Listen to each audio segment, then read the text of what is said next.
कलिकाल के सर्वज्ञ आचार्य भगवान कुंद कुंद स्वामी द्वारा रचित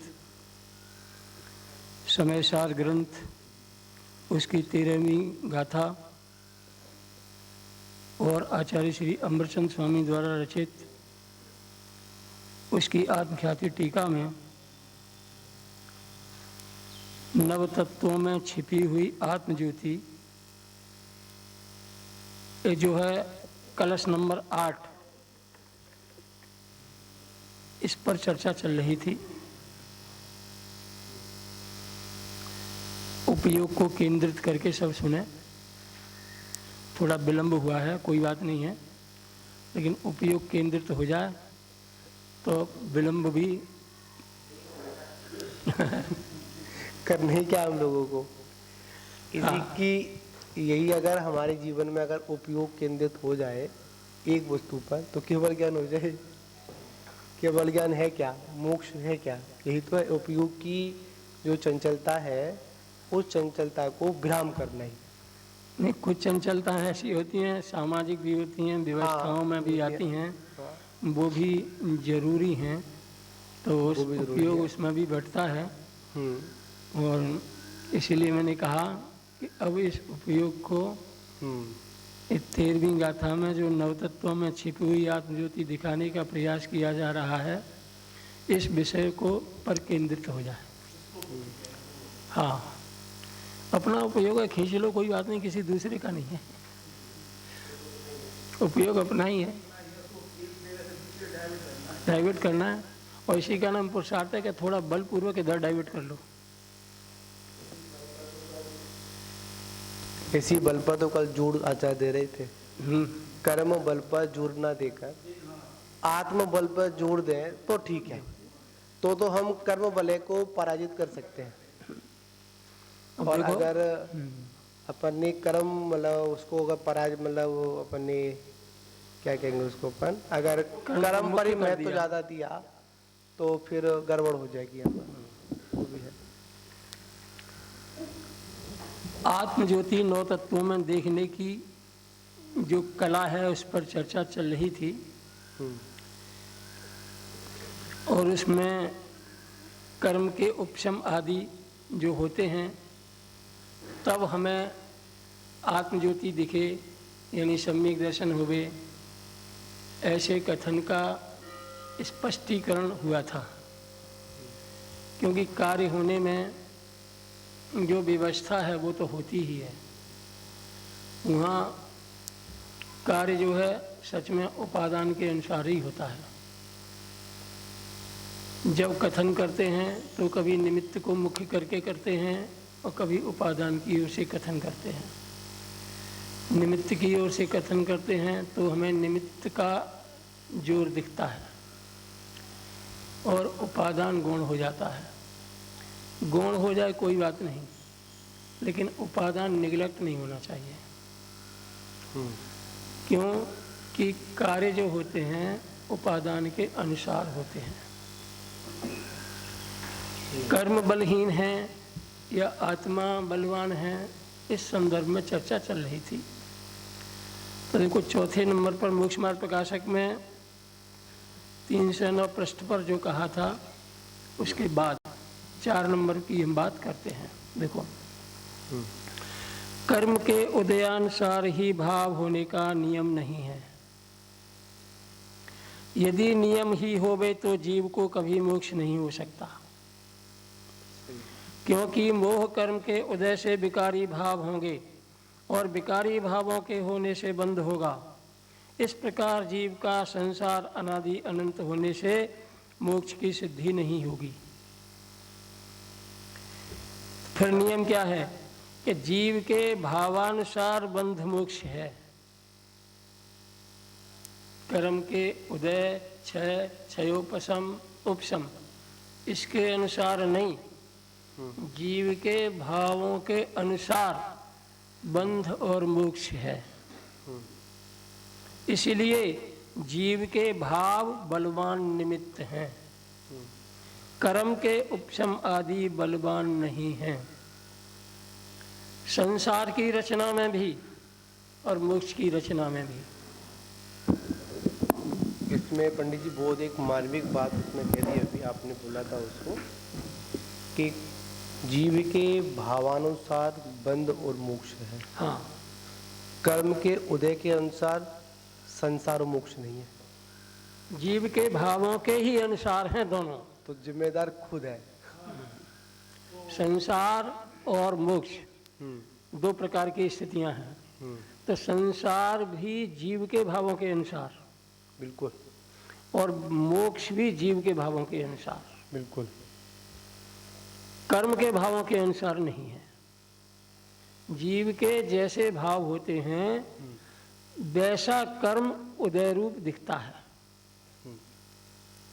कर्म तो एक तरह से जैसे ज्वर को नापने वाला थर्मामीटर है, ऐसे ही जीव के परिणामों को नापने वाला कर्म है। दो द्रव्य ही दो हैं। जैसे थर्मामीटर और ज्वर, दोनों के स्थान अलग अलग हैं। ज्वर आया है तो हमारी देह में आया है, थर्मामीटर में नहीं। थर्मामीटर में तो डिग्री है और पारा है, वो पारा ऊपर चढ़ता है तो पारे के अनुसार देह में बुखार नहीं है, बल्कि बुखार के अनुसार पारा थर्मामीटर में चढ़ता है। ऐसे ही जीव के भावों के अनुसार संसार की रचना है और जीव के भावों के ही अनुसार मोक्ष की रचना है। कर्म का बंधन करने में भी जीव स्वतंत्र स्वयं जिम्मेदार है और कर्म बंधन को तोड़ने में भी जीव स्वयं जिम्मेदार है, अकेला। ये दिखाना है। इसीलिए जीव के भाव बलवान निमित्त हैं, कर्म के उपशम आदि बलवान नहीं हैं। देखो, कर्म के उदय की भी बात नहीं कह रहे, यहाँ उपशम की कह रहे हैं।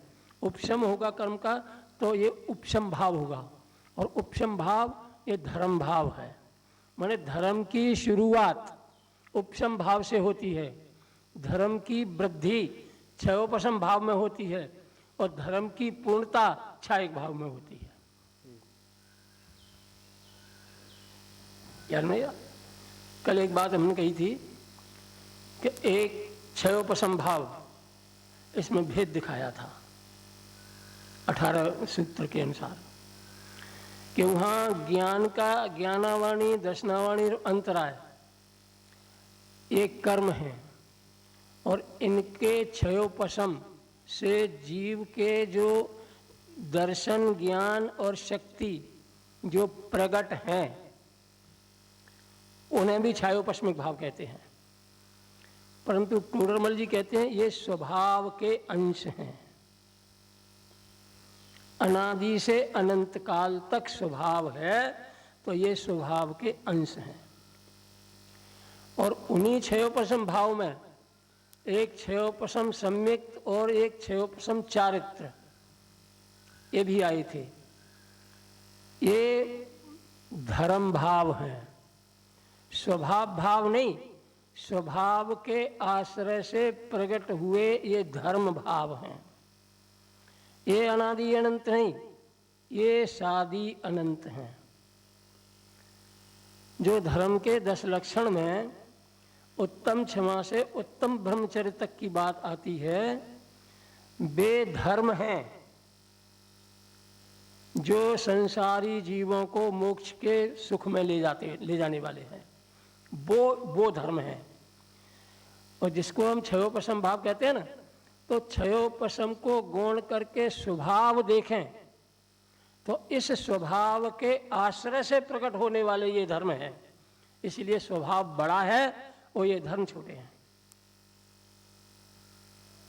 स्वभाव तो अपने में बड़ा रहेगा ना। हाँ, अनादि अनंत है इसीलिए। और जो कुछ भी है इस संसार में या मुक्ति का साधक है, मैं तो स्वभाव ही अपना है। हाँ, वो छूटेगा थोड़ी हमसे। हाँ, जो वस्तु हमारी है हमसे वो कभी विमुख ही नहीं होगी, छूटेगी नहीं। तो हमारे लिए महत्वपूर्ण तो स्वभाव हमारे लिए है। देखो, इस प्रकरण में जो कल की बात चल रही थी वो ये बात मुख्य इसमें और है कि जो रागादि विकारी भाव हैं वो विकारी भाव, और ये जो सम्यक दर्शन आदि भाव हैं जो स्वाभाविक भाव है, निर्मल भाव है। तो यहाँ जो बात चल रही थी कल, देखो यहाँ स्वाध्याय में आई थी कि नैमित्तिक भावों में रागादि भावों को ही क्यों लिया है, इस बात का स्पष्टीकरण है।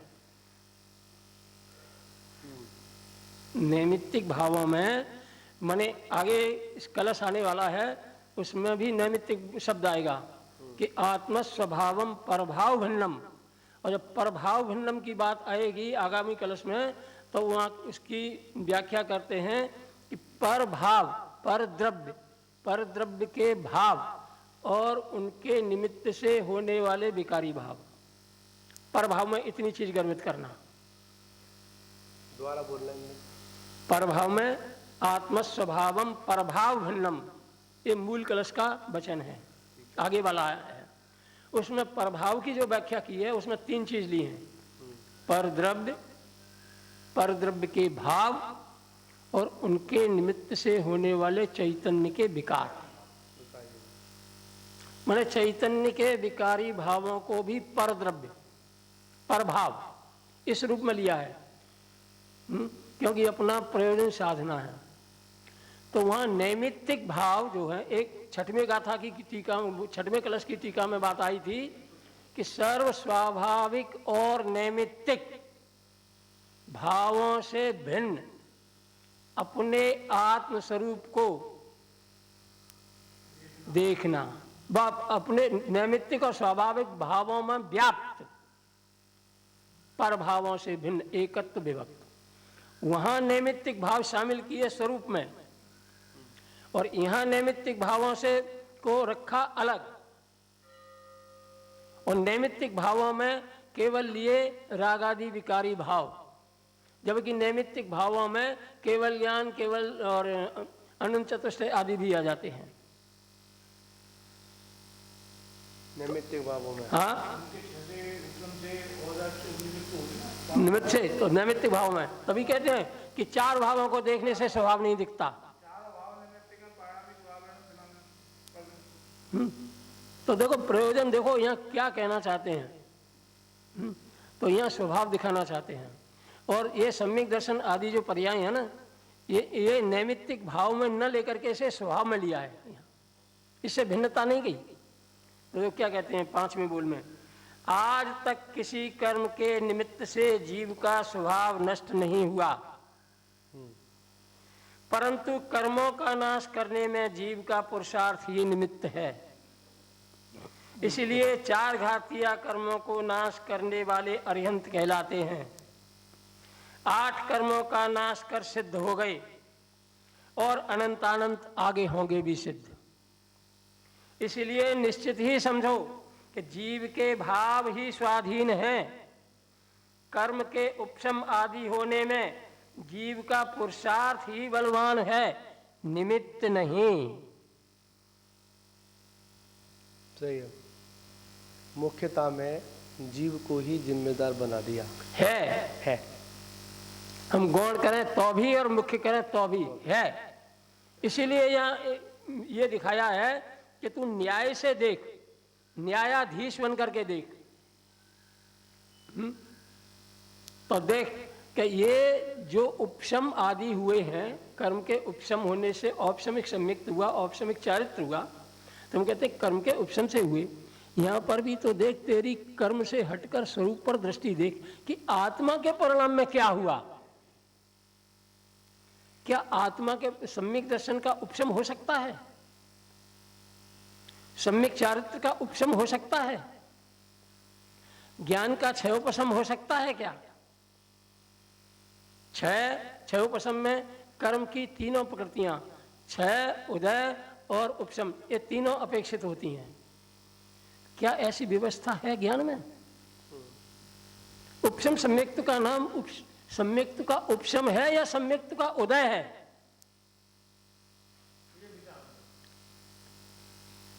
जीव की परिणति में जिस सम्यक्त को हम कह रहे हैं कि ये उपशम सम्यक्त है, तो वो सम्यक्त उदय रूप है या उपशम रूप है?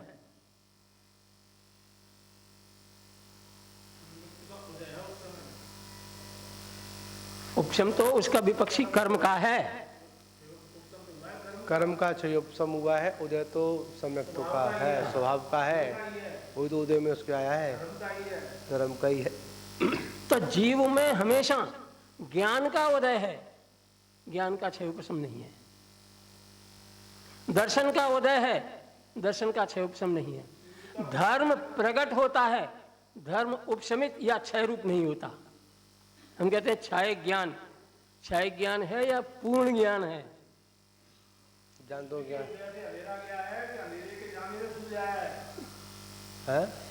सूर्य के उदय से अंधेरा नष्ट हुआ है कि अंधेरे के जाने पर सूर्य का उदय हुआ है? सूर्य के उदय होने पर अंधेरा नष्ट हुआ है। देखो, और आपकी सामर्थ्य से कर्म का क्षय उपशम हुआ है, कर्म का क्षय हुआ है और कर्म का उपशम हुआ है।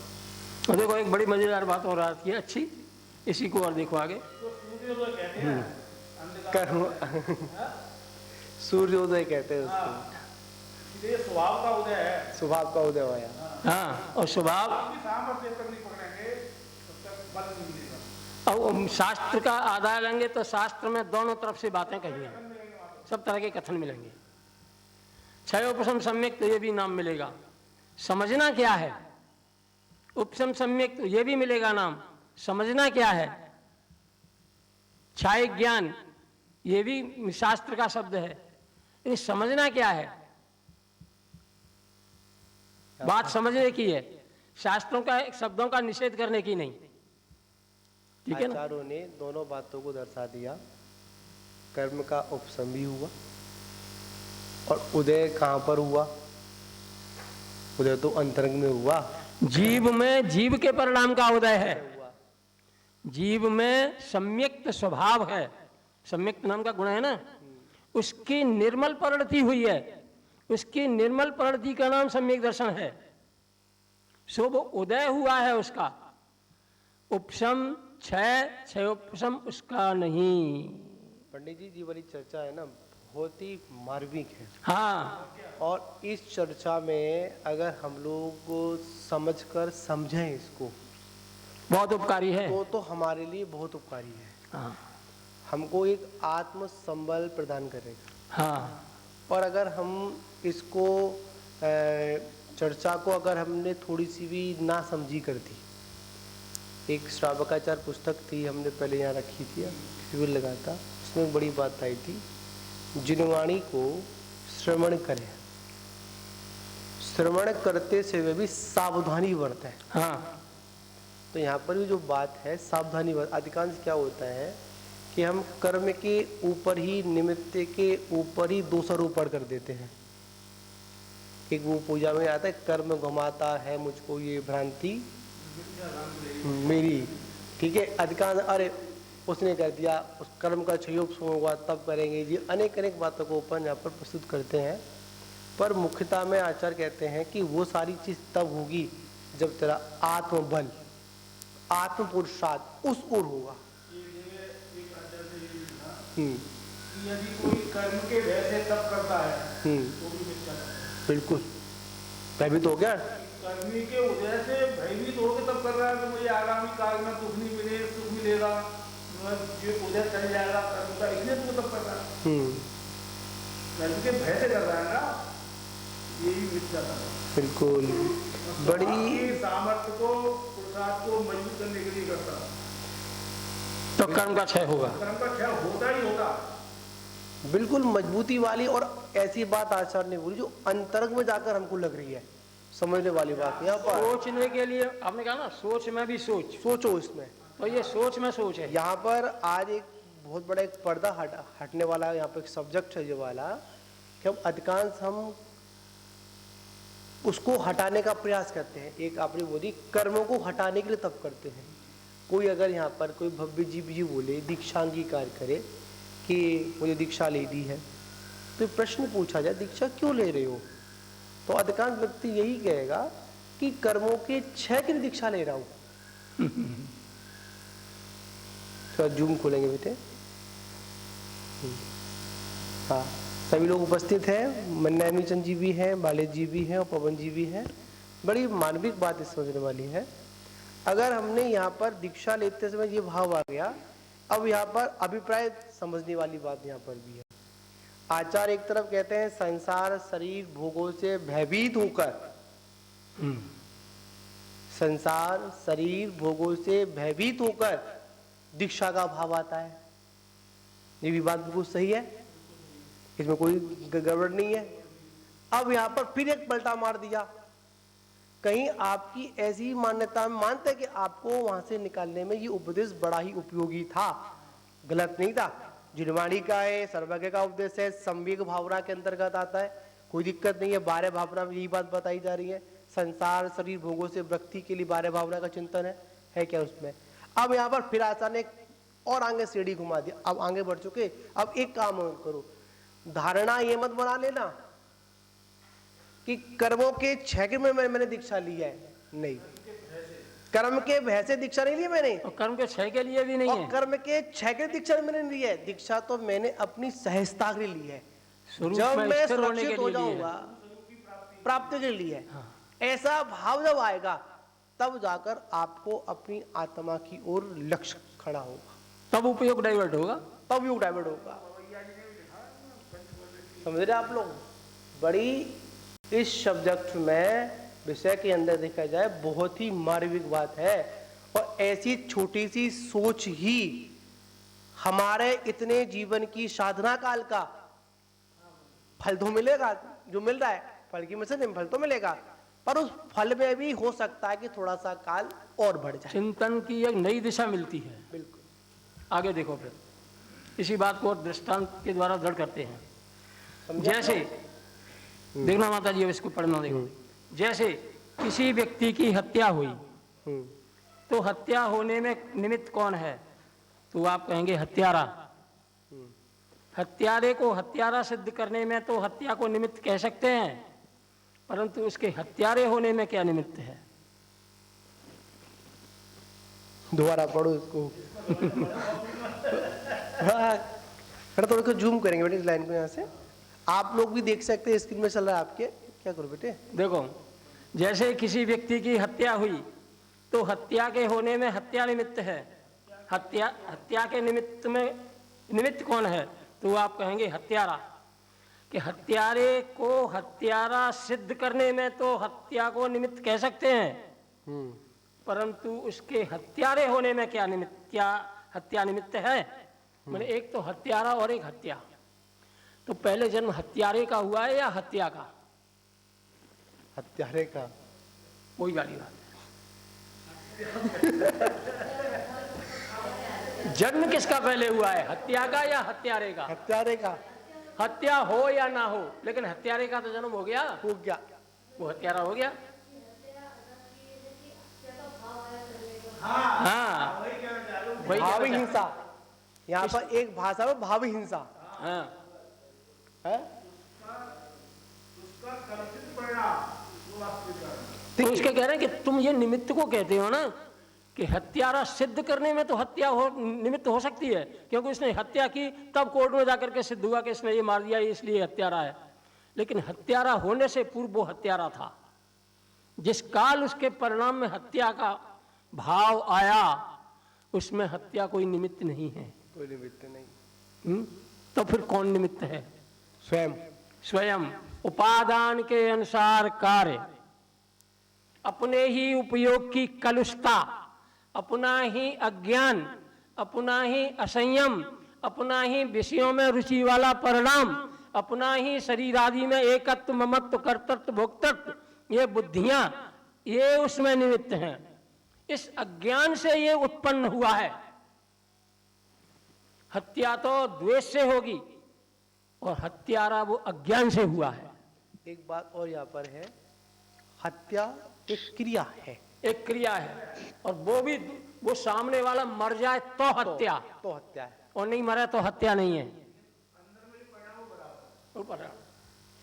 क्रिया तो एक बार में होती है, पर हत्या तो प्रक्षण होती है, अच्छा, उस व्यक्ति की। वो तो एक बार में होगी, निबट जाएगी वो तो। हाँ। जब होगी उसकी, जब उसका, और उसमें भी उसकी कर्मायु, आयुष कर्मायु का व्यवस्था भी यहाँ पर है।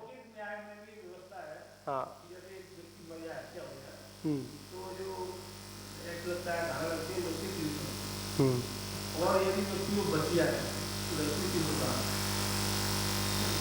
और उसमें की सजा बहुत है, क्योंकि उसमें जो घायल हुआ है, इसके ऊपर कार लाकर हमला हुआ है, वो गवाह खुद है, वो गवाही खुद देता है, तो इसमें किसी अन्य की गवाही की जरूरत नहीं है, तो खुद ही बोलता है। और देखो उसी प्रकार कर्मों के नष्ट होने में सम्यक दर्शन आदि ही बलवान निमित्त हैं, परंतु कर्म बलवान निमित्त नहीं है।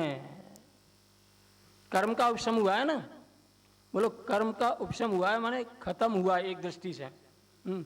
तो वो कमजोर था तब या बलवान था तब? कौन? कर्म।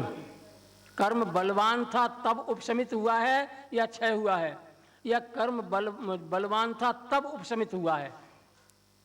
कर्म को देखते ही सर्पों के झुंड बिखर जाते हैं, पलायन कर जाते हैं, डर से पलायन कर जाते हैं गर्भों को देखते ही। हाँ, तो इसमें बलवान कौन है? आत्मा। सर्पों का झुंड भी हो, और एक वो भी। की आवाज भी आ जाए, सर्पों का झुंड पलायन कर। हाँ, ऐसे ही कहते हैं कि अपने ज्ञायक भाव की आवाज, यदि कोई अंतरंग में अंतर को पहचान कर ज्ञायक भाव की आवाज अंदर से निकले तो मोहनी कर्म ढीला पड़ जाता है। हमारा जी आप कुछ बोलेंगे? आज देर हो रही, बोलो बोलो, आज ज्यादा बोलिए। अरे देर हो रही है। आज ज्यादा बोल रही हम। कोई बात नहीं, यहाँ पर भी थोड़ा बिजी थे, आपको सही बोला, कोई दिक्कत नहीं। यहाँ पर थोड़ी कोई बात चल रही थी। जैसे पंडित जी कह रहे हैं, बहुत सही कह रहे हैं, तो वही है कि आप भी कह रहे हैं। और तो जो प्रारंभ की जो भूमिका होती है बच्चे की, तो उसमें यही समझाता बेटा मंदिर जाओ, हमारे कर्म कटे, ठीक है? या और जब मंदिर जाने लगता है, जब समझदारी आ जाती है, तो फिर वो कहता है कि अपनी नजदीक जाता है, अपनी वस्तु को पकड़ता है, तो ये चीज़ जो है वो भगवान बनता है। प्रारंभ की भूमिका अलग है और आगे की भूमिका अलग है। आप कह रहे हैं अपनी वजह को बिल्कुल सही कह रहे हैं। घुमाओ उस पे। और है कि हम जो है शिक्षा लेते हैं तो कर्म काटने के लिए या मोक्ष प्राप्ति के लिए, तो ये जो भाव है, ये भाव भी जो है हमारे उस आत्मा में बालक है, और तो बालक वो नहीं है वो कर्म संसार वाले, ऐसा नहीं, और ये साधक है वो वाले। इसकी आवाज खोलो ना, तो आत्मा का जब तक आलम्बन नहीं लेते, आत्मा का ही उस पर जाकर जमेंगे नहीं, बैठेंगे नहीं, आत्मा के बारे में चिंतन नहीं करेंगे, जब तक और कर्मों का ही हम लिखते रहेंगे, कर्म कैसे कटे, कर्म कैसे कटे, कैसे कटेंगे। ये वो जब अपने में बैठ जाते हैं तो बाहर की क्रियाएँ अपने आप को सुननी होती है, नहीं? जैसे ध्यान में बैठे तो हमारी जो आवश्यक क्रियाएँ हैं महाराज जी वाली से ही बन गई, उन्हें पाने की आवश्यकता नहीं। इसलिए परम सत्य यही है कि अपनी आत्मा में बैठे और बाहर की जो क्रियाएं हैं, क्रियाकलाप है, जिससे कर्म करते हैं, ठीक है, उनको छोड़ करें, ठीक है। और जब अपने अंदर बैठ जाते हैं तो बाहर की क्रियाएं, ठीक है, जितना कर्मों को नहीं काटती, जितना जो अपने अंदर में आकर के जो कर्म का अच्छे होता है, वास्तव में अपनी आत्मा के आकर के ही कर्म का अच्छे होता है। बाहरी क्रियाओं से तो बुद्ध का आश्रम होता है, वो भी बनता। आप बिल्कुल सही बोल रहे हैं, कोई दिक्कत नहीं है। और यथार्थ में महाराज जी यहाँ पर ऐसा भी है, नमस्ते जी, यहाँ पर ऐसा भी आप जो कह रहे हैं बिल्कुल सही है, इसमें कोई बाधा नहीं है। बाहर मतलब बाहर की क्रिया करने में पुण्य आश्रम होता है, पर जब तक आत्मकर्मिक क्षय की बात की जाए तो क्रियाओं को विराम या स्वतः ही विराम होना, और फिर अपने की जो गटागटी चलेगी उसमें जाकर कर्म का क्षय होगा। क्रिया से कर्म कर्म, क्योंकि कहा जाता, हमारी मान्यता रहती है, हम लोग क्या समझते हैं, कर्म को कर्म से काटने का प्रयास करते हैं हम लोग, ये हमारी मान्यता है, ऐसा नहीं। हाँ हाँ हाँ, क्रिया भी ये इसमें महाराज जी, इसमें क्रिया भी थोड़ी जो भूल पड़ी होती है है बाहर की कि क्रिया, क्रिया कौन सी हम वो है, अंदर के महाराज जी, परिणाम के अनुसार होती है। अभिप्राय क्रिया उसमें कांड से झलकता हम है, अपनी कर्मों को पाठ में संसार जाते की हैं, क्रिया हो या मोक्ष की कर्म नहीं क्रिया हो, करते, और क्रिया में ना परंतु पुण्य है, ना पाप है, ना धर्म है। ये तीनों ये क्रिया, जिसे क्रिया कहते हैं, जिस पर हम सब एकदम केंद्रित हो जाते हैं और उस पर एकदम पिन पॉइंट हो जाते हैं कि ये क्रिया धर्म है, ये क्रिया पुण्य है, ये क्रिया पाप है। तो इसके लिए सच्ची बात तो ये है कि किसी भी क्रिया में ना धर्म है, ना पुण्य है, ना पाप है। तो फिर ये, और ये है जरूर, पुण्य पाप और धर्म है जरूर, तो फिर ये कहाँ रहते हैं? ये रहते हैं आत्मा के परिणाम में, अभिप्राय में। बिल्कुल। वो तो महाराज जी आप भी कदम बढ़ाकर चलते हैं, हम भी कदम बढ़ाकर चलते हैं, ये क्रिया तो समान हो गई। बैठे हैं तो आप भी जिस विधि से बैठे हैं उस विधि से हम बैठे हैं, तो बैठने की विधि तो समान हो गई। इसमें आपको धर्म हो और हमें पाप हो, ऐसा कैसे हो जाएगा? हाँ, परिणामों से ही पुण्य पाप का बन होता है। इसीलिए अभिप्राय समझकर चलना, सच्ची जिनवाणी श्रद्धा, अनुकरण मुक्ति के दिलवाए, श्रद्धान करो ये पक्का। उपादान के अनुसार कार्य होता है, ये जो है अंदर घर कर जानी चाहिए। और मेरे संसार की रचना मेरे भावों से होती है, क्रिया और कर्म से नहीं। ऐसे ही संसार के अभाव की रचना, माने मोक्ष के मार्ग की रचना, मोक्ष की रचना मेरे क्रिया और कर्म से होगी, बाहरी क्रिया कर्म से नहीं। यथार्थ ही है। बिल्कुल, यहाँ पर इस बात को अपने को महाराज स्वीकार जी, करना। हाँ नमस्ते महाराज जी, महाराज जी वीडियो खोलो। यहाँ पे मैं बोलूंगा। हाँ महाराज जी नमस्ते, बोलिए आप। और ने कहा है, अपनी जगह सही कहा है, परंतु क्रियाएं जो है, अगर हम अशुभ क्रिया करेंगे तो उससे हमारा पाप का बंद होगा, और शुभ क्रियाएं करेंगे उससे पुण्य का बंद होगा। लेकिन कल अपन ने फल वृक्षों के बारे में शुभ क्रिया और शुभ और पाप क्रिया है कौन सी? बताया कौन सा कल वृक्ष, कौन सी वस्तु को अब विषयों में भी कथनचित शुभ शुभ है, कथनचित विषय भी शुभ शुभ है, जैसे देव शास्त्र गुरु ये शुभ विषय है, और अपना आत्मा शुद्ध विषय है, और 5 इंद्रियों के विषय अशुभ हैं, उनमें प्रवृत्ति अशुभ भाव के से होती है। देव शास्त्र गुरु दया दान पूजा भक्ति आदि के भाव, इनसे पुण्य का बंध होता है, और इनके प्रति जो भी बाह्य क्रिया होती है वो पुण्य की क्रिया कही जाती है, कही जाती, व्यवहार में कहता है।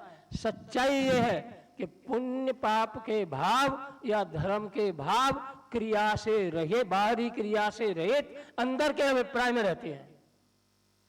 नहीं पंडित जी, फिर मैं यहाँ बोलूंगा थोड़ा सा। ऐसा है कि कह रहे हैं सर्वथा वो दूषित नहीं करेंगे, तो नहीं करेंगे कि जो क्रिया कर रहा है, पूजा पाठ कर रहा है, सब ध्यान कर रहा है, ठीक है, मानते हैं इससे पुण्य का बंद होगा। कर क्या रहा है महाराज जी? सुनो पहले पूरी बात को सुनो पंडित जी। जब जो क्रियाओं से जो हमारा जो शाश्वत पुण्य का बंद होगा, दो प्रकार का पुण्य होता है, एक संसार का कारण होता है, एक परमार्थ का कारण होता है। जो हम जो भेद विज्ञान करके और जो अपने अंतर के भावों की शुद्धि करके और जो धर्म ध्यान करते हैं, वो हमारा मोक्ष मार्ग है, उसको दिखाने के लिए पंडित जी। महाराज जी आपने क्रिया शब्द कहा, तो हम क्रिया, अभिप्राय से रहित क्रिया कौन सी है? अभिप्राय से रहित क्रिया हम बताएं आप। ये जो टेप बोलता है ना, या जो मोबाइल बोलेगा, इसमें एक क्रिया इसकी बिना अभिप्राय की है। लेकिन जीव जब बोलेगा या कोई भी क्रिया करेगा तो वो बिना अभिप्राय के नहीं होती। अभिप्राय कैसा है?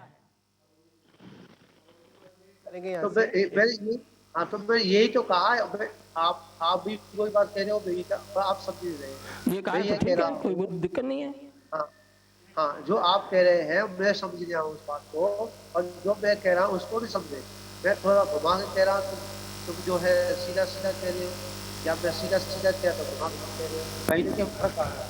इसमें इतना ही मैं आपको बता दूं कि जो अपने आत्मा, देखिए जो अपने भाव है, आत्मा के जो भाव है, उसे अगर हम भौतिक वस्तु के लिए अगर हम क्रिया कर रहे हैं, ठीक है, तो ये हमारा जो है संसार का ही कारण है।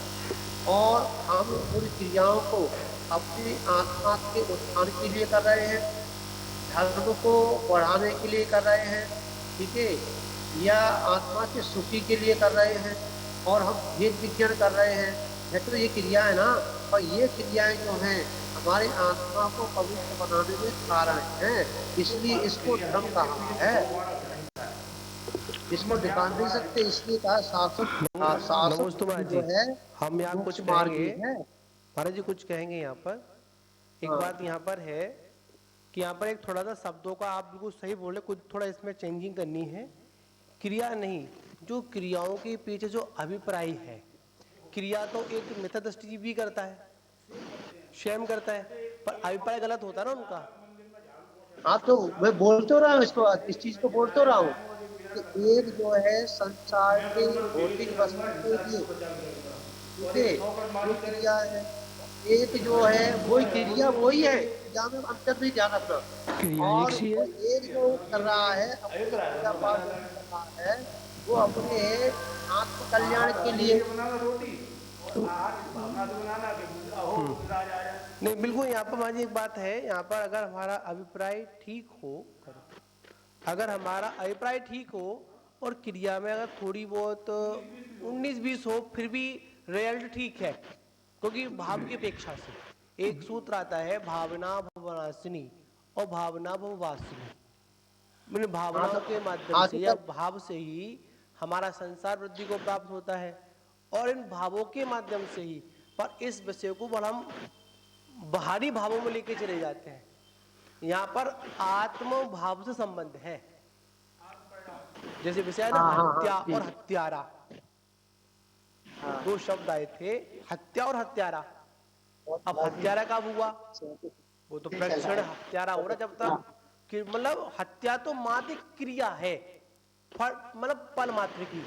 जैसे आता ना एक जो हम लोग पढ़ते हैं, समाधि मरण की भावना आती है, उसमें आप उसमें लिखा हुआ सुंदर बात में आती है, मतलब उसमें उन्होंने कह दिया कि मरण तो क्षण मात्र के लिए है।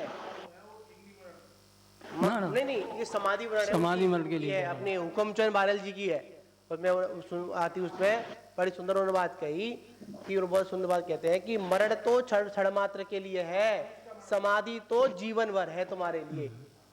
महाराज जी, हाँ जी, यहाँ में ये कहा है, जो हमारी जो स्वाध्याय चल रही है, चल रही है, इसमें ये कहा है जो तीर्थंकर जन्म लेते हैं, और तीर्थंकर जन्म लेते हैं तो 24 तीर्थंकर होते हैं, हम तीर्थंकर होते हैं, मतलब 24 के अंदर होते हैं, परंतु तीर्थंकर की जो सिद्धांत है वो भूल होता है, उसमें कोई परिवर्तन नहीं होता, परंतु उनकी क्रियाओं में और उनके ग्रह क्षेत्र के उसमें रज मात्र उसमें परिवर्तन तो हो सकता है, ठीक है, बाहरी में, और अंतर में कोई परिवर्तन नहीं होता। हाँ, वही बात तो यहाँ पर महाराज जी दर्शा रहे हैं, वही तो बात यहाँ पर भी कहना चाह रहे हैं कि एक ही बात यहाँ पर समझा रहे हैं कि क्रिया में परिवर्तन तो देखा जा सकता है और होता है। हर तीर्थंकर के शासन काल में अलग अलग व्यवस्थाएं रही, ठीक है ना। ऋषभ देव की व्यवस्था अलग रही, महावीर की व्यवस्था अलग रही, और बीच के 22 की व्यवस्था अलग रही, ठीक है ना। पर सिद्धांत जो ऋषभ देव के समय था वही भगवान महावीर के समय था, वही सिद्धांत बीच में भी था। सिद्धांत में कोई बाधा नहीं है। और जहाँ पर हम सिद्धांत की बात अगर करेंगे, आगम की बात करेंगे, अध्यात्म की बात करेंगे, सर्वज्ञ की बात करेंगे, तो यही बात कहेंगे कि आत्मा ही हर चीज का जिम्मेदार है। महाराज जी, जब क्रिया की बात करते हैं, थोड़ा मैं उस पर स्पष्ट और करना चाहता हूँ। हाँ जी, कि 6 द्रव्यों में 2 द्रव्य ऐसे हैं, जो जीव और पुद्गल, जो अंतर्मुखी और बहिर्मुखी दो प्रकार की क्रियाओं से परिवर्तित होते हैं। बिल्कुल। और 4 जो द्रव्य हैं उनमें भी क्रिया होती है, क्रिया रहित कोई द्रव्य नहीं है, लेकिन उनकी 4 द्रव्यों की क्रिया जो है उनसे बाहर नहीं होती, अंदर ही अंदर होती है। और क्रिया है क्या? वस्तु का परिणमन एक परिणाम से दूसरे परिणाम में जो वस्तु आती है वो उसकी जो विधि है, उस विधि का नाम क्रिया है। विधि का नाम क्रिया है, विधि का ही नाम ही क्रिया है ना। तो अब जो जीव की बात करते हैं मिली जुली अवस्था में, जैसे अपन की बात करते हैं, तो जीव अंदर में है तो अंदर की क्रिया, बाहर में शरीर की है वो शरीर की क्रिया, और एक दोनों की है मिश्र क्रिया, जिसमें शरीर और जीव दोनों के परिणाम मिश्रित हैं। तो सच में जो है, जो अभिप्राय है वो भी एक क्रिया है, वो भी एक क्रिया है, वो जीव की अपनी अकेली है। और शरीर की जो बाहर में हलन चलन आदि दिखते हैं वो योगों के निमित्त से होते हैं, उसमें शरीर की अपनी अलग क्रिया है। और एक दोनों की सम्मिलित क्रिया है। जैसे भगवान के सामने हम खड़े हो गए, हमारा परिणाम और शरीर दोनों हैं, वहाँ जो दया दान पूजा भक्ति आदि के जो भाव हैं वो भी एक क्रिया है। वो क्रिया सम्मिलित है दोनों की, उससे होता है पुण्य का बंध। और अकेले अकेले की क्रिया है तो शरीर की क्रिया से कोई न पुण्य का बंध न पाप का बंध। और अंतरंग में देखेंगे तो अकेले जीव का जो अभिप्राय है वही उसका जिम्मेदार है पूरा का पूरा। बिल्कुल। इसलिए क्रिया के अर्थ में हम एक ही की क्रिया ना समझें, दोनों द्रव्यों की सम्मिलित क्रिया, इसका नाम मिश्र क्रिया, जो हमें आपको दिखती है। और अकेले अकेले भी क्रिया है दोनों की, जहाँ मिश्र होता है वहाँ दोनों की सामूहिक क्रिया भी होती है, और उसी सामूहिक क्रिया का नाम मिश्र है। इसमें देखो ये भी कह सकते हैं जैसा उपादान वैसी परिणति भी हो जाती है। हाँ, एक साझेदारी की फर्म होती है, एक 25% का साझेदार है, उसमें एक 75% का है। और ये व्यापार चलता है सामूहिक। सामूहिक व्यापार में खर्चे होते हैं सब सम्मिलित। किसी एक खर्चे पर एक साझेदार ने ऑब्जेक्शन दिखाया 25% वाले ने, तो 75% वाला क्या कहता है, क्या मतलब है रे तेरा, 25 ही तो तेरे जाएंगे, मेरे तो 75 जा रहे हैं। तेरे प्रॉफिट से मेरी कोई छेड़छाड़ नहीं है, मेरे प्रॉफिट से तेरी कोई छेड़छाड़ नहीं है। ये व्यापार फर्म का है, फर्म में ये 50,000 का खर्चा है, परंतु इसमें तेरा खर्चा कितना है, भाव देख, तेरा तो 12,500 है, 37,500 तो मेरा है ना। तुझे इतनी चिंता, तो वो कहता ठीक है तुम ही झेलो इसे, मुझे तो केवल 12,500 ही झेलने हैं, 37,500 तो तुम्हें झेलने हैं। सच्चाई ये है कि ये कर्म, ये शरीर के जितने परिणाम होते हैं अकेले शरीर के, उसमें शरीर में तो एक ज्ञान दर्शन का अभाव है। इसलिए शरीर की क्रिया शरीर के लिए सुखकारी हो या दुखकारी, ये हम भले ही कहें, लेकिन शरीर को इससे कोई मतलब नहीं है। सुख और दुख का जो परिणाम है वो अकेले जीव के अभिप्राय का है, और वही उसका जिम्मेदार है। शुभ होगा तो पुण्य और उसका फल, अशुभ होगा तो पाप रूप और उसका फल। और एक क्रिया भीतर ही भीतर हो जाए जो अपने स्वरूप को ही केंद्रित हो जाए इस क्रिया में, तो उसका फल धर्म और उसका फल मोक्ष। एक क्रिया अंदर भी तो चलती है, अंदर की क्रिया को भी तो देखो और उस पर उपयोग केंद्रित करो। पुरुषार्थ अंदर की क्रिया पर लगाओ, बाहर की क्रिया तो दशा के अनुसार वो भी हो जाएगी, दशा के अनुसार वो भी हो जाएगी। जब आप गमन करेंगे, ईर्ष्या समति आपके पास होगी, आपको नहीं सोचना कि मैं ये पहले भूमि शोध के चलूं। दृष्टि ही मुनिराजों की ऐसी संयोजित हो जाती है कि अगला कदम तब उठता है जब 4 पैर भूमि शोध ली जाती है।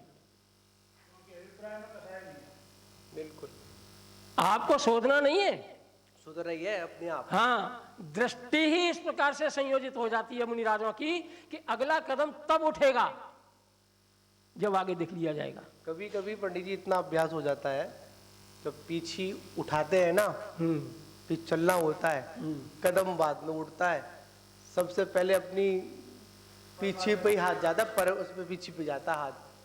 पमारी गांव से निर्भय सागर जी महाराज बिहार कर रहे थे, भगवान मल्लनाथ के निर्माण महोत्सव पर गए, तो पमारी से टूंडला जो है उन्होंने बिहार किया, करीब 4-5 किलोमीटर दूर है।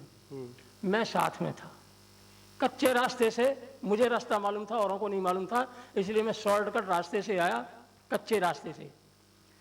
बातें भी चल रही थी, 1 घंटे का समय था, मौन मुनराज भी नहीं थे, मौन हम भी नहीं थे, चर्चा ही चल रही थी धर्म की।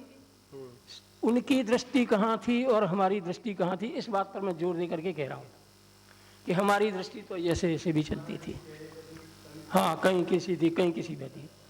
वो सुन रहे थे, जवाब भी दे रहे थे, दृष्टि एकाग्र थी। लेकिन सहसा ही चलते चलते मार्ग में चींटियों का एक लाइन खिंच गई। हमने नहीं देखा, वो खड़े हो गए, पहले ही खड़े हो गए। जब उनका कदम रुका तो हमने महाराज से पूछा, आपका कदम क्यों रुक गया? बोले ये तुम नहीं जानते, ये चींटियों का रास्ता है, पहले इसे साफ होने दो। महाराज जी ये तो लाइन लंबी है, घंटे भर में भी समाप्त नहीं होगी, लेकिन छोटी है, इसको जंप करके कदम बढ़ाया जा सकता है। बोले ठीक है। उन जंप करके कदम लिया थोड़ा।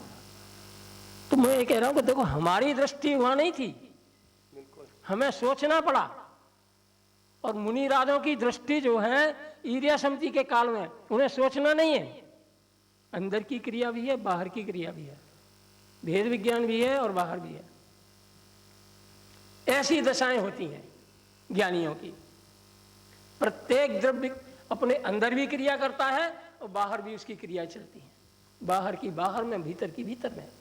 बाहर की क्रिया से वो कोई संसार और मोक्ष का संबंध नहीं है, अंतरंग की क्रिया से ही संसार और मोक्ष का संबंध है।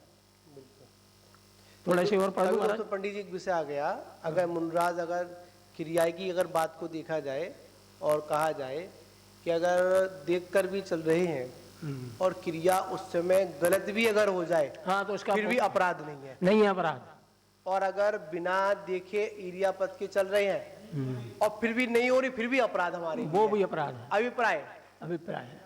वहां पर जीव रक्षा का अभिप्राय था, इसलिए अगर कोई हिंसा भी अगर हो गई कर्म मतलब किसी के उसमें, वहां प्रमाद मुख्य नहीं था उसमें, प्रमाद नहीं है, पर पैर उठाना मतलब उठाना नीचे जीवाना हुआ, बहुत से ऐसे आ जाते हैं।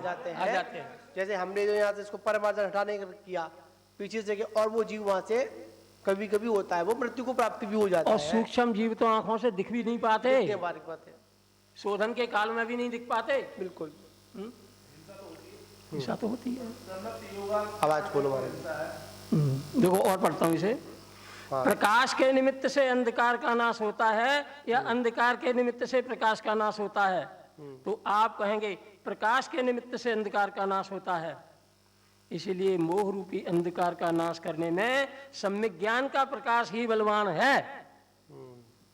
कर्म का क्षय उपशम करने में ये आत्मा का जो स्वानुभूति वाला जो बल है, प्रकाश है, वो बलवान है। और बड़े स्पष्ट शब्दों में कहें तो हमारी प्रकट ज्ञान की जो पर्याय है, इसको ज्ञान रूप ही देख लेना, बस इसी पर केंद्रित हो जाना, यही प्रकाश ज्ञान का है। और इसी से कर्मों का क्षय उपशम आदि होता है। और पढ़ लूं महाराज जी? नहीं, थोड़ा पवन जी कुछ पूछेंगे। हाँ, वो रोज पूछते, मैसेज आता है उनका। हाँ, पवन जी को लेंगे लाइन पर। हाँ पवन जी, अनम्यूट करते हैं आपको, आप बोलिए।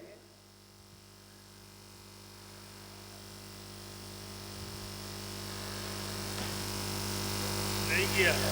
हाँ ठीक है, बाहर आके बोलो थोड़ा सा। अभी प्राय की जो बात आई है उसमें सीधी सीधी बात है, मंदिर में स्वर्ण प्रतिमा है और एक चोर जो है, चोर वेशधारी और एक पुजारी, दोनों उसका दमन कर रहे हैं। तो चोर तो वर्तमान में भी जेल जाने की तैयारी कर रहा है और वो पुजारी वर्तमान में भी यश प्रतिष्ठा पा रहा है, और भविष्य में वो नीचे जाने की तैयारी कर रहा है, वो उद्योग जाने की तैयारी कर रहा है। तो प्रयोजन का बल जो है वो अंतरंग में है, बहिरंग में तो क्रियाओं दोनों एक सी है।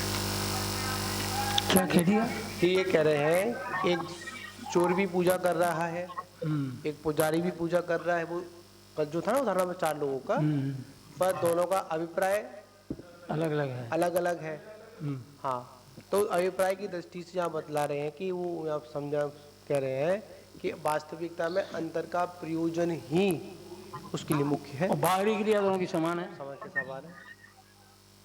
इन सारी चीजों को ही समझना ही हमारे लिए सम्यक ज्ञान की एक व्यवस्था है। मैं चाह रहा हूँ महाराज जी ये थोड़ा और पढ़ लो तो आज गाथा तेरा ये पहला भाग जो है इसको पूरा हो जाए। हाँ पढ़ लो, कोई दिक्कत नहीं, ज़्यादा नहीं है। हाँ पढ़ लो आप इसको। उक्त कथनों से स्पष्ट ही है कि सम्यक दर्शन आदि में सम्यक दर्शन, सम्यक ज्ञान, सम्यक चारित्र तीनों लेना निमित्त से नहीं स्वभाव से ही होने से नैमित्तिक नहीं है, स्वाभाविक ही है। इसलिए यहाँ आचार्य शिवचंद्र देव ने आत्मज्योति को सम्यक दर्शन आदि से भिन्न नहीं कहा, आत्मज्योति को द्रव्य भाव मल से ही भिन्न कहा है।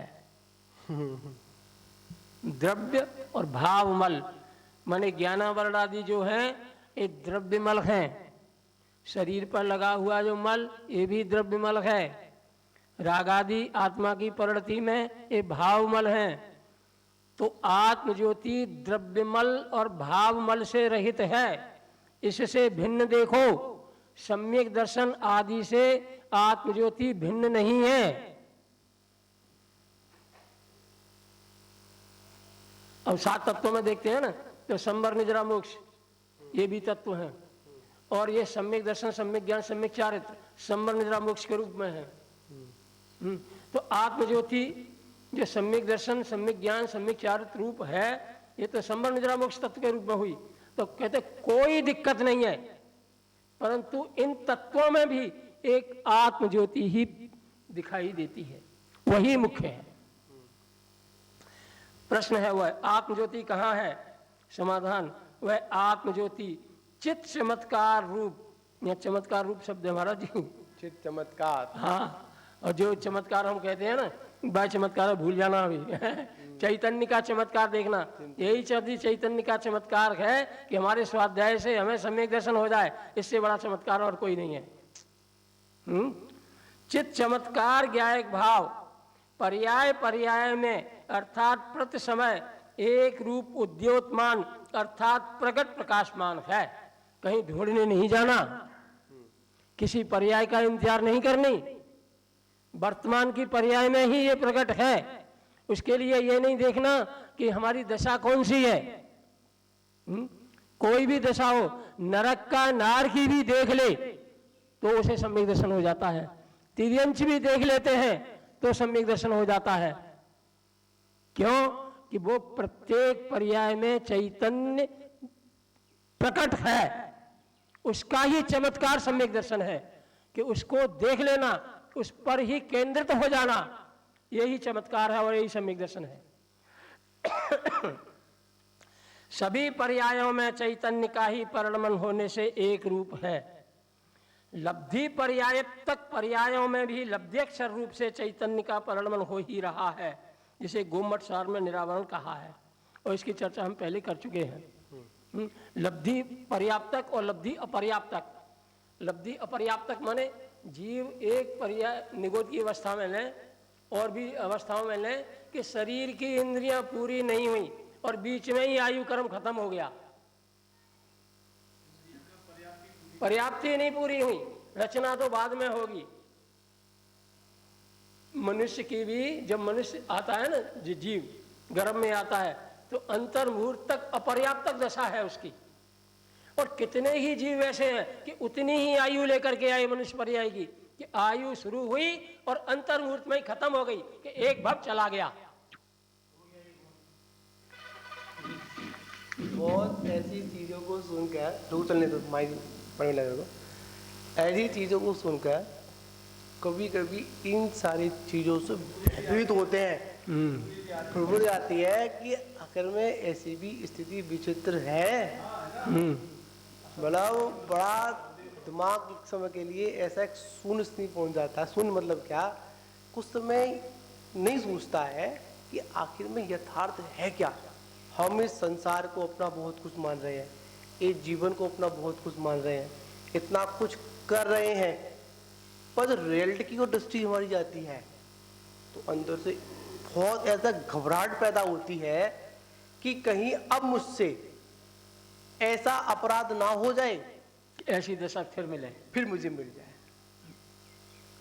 जब यही दशा में अगर थोड़ा सा और चोट पड़ जाए पंडित जी, वही समय दर्शन आपको हो जाए। हाँ, ये आपकी आचार्य ने जो आपको मतलब भयभीत किया, संसार की स्थिति का जो दर्शन कराया, क्यों कराया? संसार से डराने के लिए नहीं, उससे बचने के लिए। संसार जैसा है वैसा है, उसमें कोई परिवर्तन नहीं हो सकता है। आप सोचो मैं संसार को बदल दूं, 3 काल में संभव नहीं है, पर हाँ मैं इसके माध्यम से अपने संसार को तो रोक सकता हूं। वही मिटना है, वही रोकना है। जितने भी तीर्थंकर हुए उन्होंने अपने ही संसार को मेटा, किसी दूसरे के संसार को मेटने के लिए उनकी दृष्टि ही नहीं गई। नहीं है। और अगर दृष्टि गई होती, वो तो हमसे ज्यादा समक्ष थे, समर्थवान थे वो। एक पंडित जी, एक तो बात आई थी, ऐसे ही चल रहा था संघ में, तो कभी के मन में ऐसा विचार आता है कि सभी जीवों को मैं सुखी कर दूं, कोई ऐसी दिव्य शक्ति मुझे प्राप्त हो कि जिससे मैं सभी को सुखी कर दूं। ऐसा एक दिन भाव आया, संग में चर्चा थी, कोरोना कुछ विषय था ऐसा, मन में आया देख लेते हैं, तो मन होता तो सभी जीव सुखी हो जाए, सुखी हो जाए। पर मन में एक चिंतन भी आया, अगर मुझे ऐसी दिव्य शक्ति प्राप्ति भी हो जाए, फिर भी मैं उनको सुखी करने में सामर्थ्यवान नहीं, उनके कर्म ही, उनका पुरुषार्थ ही सामर्थ्यवान है। तीर्थंकर तो ऐसी दिव्य शक्ति वाले थे, वो भी कहाँ कर पाए? वो भी क्या कर पाए? इतनी रिद्धियां होने पर भी है। हाँ हाँ, गुरु रोक पाए। पर एक बात थोड़ी पंडित जी, जब पहले तो मुनि थे, 1-1.5 साल पहले, मतलब 20 साल साधन तो साधना मुनि अवस्था में की, तो वही आदत। और फिर जो पिछली बार जो व्यवस्था पद पर्वत जीवन प्रबंधन हुआ, तो 1 साल अपने को संभालने में बड़ी व्यवधान आए। क्या है, इसने ये कर दिया, इन शिष्य ने ये कर दिया, उसने वो कर दिया, उसने ये कर दिया, तो मन कभी कभी दुखित होता था। अरे मानता नहीं है, ये नहीं करता, वो नहीं करता। तो वो जो महाराज जी ने समझाया, सूरसागर ने समझाया, देखो ये संघ है। क्या है? ये संघ है। तुम दीक्षा दे सकते हो, दीक्षा का पालन नहीं कर सकते आप। दीक्षा का पालन तो वो स्वयं ही करेगा, दूसरा नहीं करेगा। उसी प्रकार आप तो मात व्यवस्था बना दो, आप व्यवस्था बनाने में आप व्यवस्था बनाने की भावना तो व्यक्त कर सकते हो, पर आप हर जीव की व्यवस्था उसके अनुसार बना दो, ये संभव नहीं है। ना भूतो ना भविष्यति, कभी संभव नहीं है। माँ बच्चे को जन्म देती है, महाराज जी? माँ बच्चे को जन्म देती है। हाँ देती है, जन्म देती है, हैं? परंतु उसके कर्म की साथी ने जन्म की साथी तो है। और जो माँ बच्चे को कर्म का साथी मानती है, तो संसार में जो भोगती है। इसीलिए साधुओं को जब शिक्षा देने का तो उनका अधिकार है, ठीक है, परंतु उनका उपदेश देने का अधिकार है। चलना तो वो शिष्य को ही है। अगर आचार्य जी कहता मैं चला जाऊं, तो अगर संसार तो रोकता रहेगा, क्योंकि राग है ना, राग वैसी तो कार्य है, राग वैसी तो कह रहे मैं चला जाऊं, और जहाँ पत्ता बुद्धि है ना, वही तो उसके दुख का कारण है। बिल्कुल। तो समय सार के अंदर हमारी कर्तव्य बुद्धि पर ही तो प्रयास किया जा रहा है महाराज जी। अपने जो अंदर अनादिकाल से जो कर्तव्य बुद्धि है, उस कर्तव्य बुद्धि को तोड़ने पर ही तो आपके लक्षण है। हाँ, तो है, पर दुख हरता ये नहीं है। अरे तीर्थंकर अपन नाती को नहीं समझता, बेटा है जी। अरे तीर्थंकर अपन नाती को नहीं समझ पाया, नाती को है, तो हम तुम्हें क्या सुधारेंगे, और जो अपने शिष्य को क्या सुधारेंगे, तो अपने सुधर जाएगा, उसको बनाने अच्छी होगी। देती है, सहयोग है, जन्म लेने वाला हो, पूर्ण तैयार हो तो जन्म होता है। हाँ सही है, बालक ही जन्म लेने के लिए तैयार होता है, तब होता है। फिर माँ रोकना भी चाहे तो नहीं रोक सकती। नहीं सकती। और जब बच्चा ही तैयार नहीं है, वही उसकी आयु का व्यवहारिक जीवन से भी कभी कभी सिद्धांतों की पुष्टि होती है, हर वक्त होती है। हर वक्त होती है। आप पर कहीं लगा लो, चाहे किसी पर्याय में लगा लो, किसी अवस्था में लगा लो, कहीं पे लगा लो, कभी कभी सिद्धांत उन सारी व्यवहारिक बातों में भी झलक के सामने आ जाता है। देखो ये सिद्धांत है। हाँ पढ़ लो पंडित जी, विराम करेंगे फिर अपन। लब्धि पर्याप्तक पर्यायों में लब्ध्यक्षर रूप से चैतन्य का परिणमन हो ही रहा है, जिसे गोमट सार में निरावरण कहा है।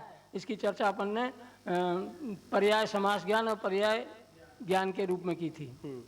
एक इंद्रियों में स्पर्शन इंद्रिय से होने वाले ज्ञान से, दो इंद्रिय आदि जीवों में रसना इंद्रिय आदि से होने वाले ज्ञानों की वृद्धि रूप स्वभाव से प्रकाशमान रहता है। ये चैतन्य, ये चेतना ही एक इंद्रिय वाले में कितनी होगी, एक इंद्रिय के माध्यम से, दो इंद्रिय वाले में दो इंद्रिय के माध्यम से, ऐसे ही वृद्धि को होती है। इस प्रकार निरंतर होने वाले चैतन्य परिणमन को ही उद्योत रूप माने प्रगट प्रकाशमान एक रूप आत्मज्योति कही। वही देखो, 9 तत्वों में वही देखो। सही है, वही देखनी है, आत्मज्योति देखनी है, तभी काम चलेगा, अन्यथा काम चलने वाला नहीं है। ज्ञान शासन की दृष्टि में वृक्ष भी जीव है, बिल्कुल। ज्ञान का अभाव, ऐसी बात का अभाव आएगा उसके प्रति। देखिए जब तक हम हर जीव के अंदर वो आत्मज्योति नहीं देखेंगे, तब तक हमारे ना व्यवहार व्रत पलेंगे और ना हमारी आत्मा सदेगी। सब कुछ मिलो। अगर हमको एक बात है, बस यहाँ आया, ये चींटी चल रही है, उस चींटी को बचाने का भाव क्यों आया, ये चिंतनीय है। इसलिए आया क्योंकि इसके अंदर भी जीव है, ज्ञान ज्योति इसके अंदर भी है, परमाशक्ति विद्वान है। एक विषय आया था, प्रवचन का टॉपिक था कि उस संस्कृति में था कि हमारी भारत की संस्कृति हाथ मिलाकर सम्मान नहीं करती दूसरे का, हाथ जोड़े करती है। इसका लक्ष्य यह है कि एक आत्मा, आत्मा रूप में नहीं, भगवान परमात्मा स्वरूप में, इसलिए हम हाथ जोड़ कर करते हैं, हाथ मिलाकर अभिनंदन नहीं करते हैं। यहाँ पर ये भी निकल के आ देते हैं। में सदा स्वानुभूति में अभूतार्थ जो तीर्थ काल में है भूतार्थ, ऐसे नव तत्वों में अभिगत एक ज्ञान ही है सत्यार्थ। इसका अनुभव स्वानुभूति है, स्वानुभूति है आत्मख्यात, आत्मख्याति है सम्यक दर्शन, मूल धर्म का है विख्यात। स्वानुभूति की अवनी पर हो समकित का अवतार रे, पर्यायों को पी कर बैठा आत्म द्रव्य महान रे। चलिए बोले महावीर भगवान की जय।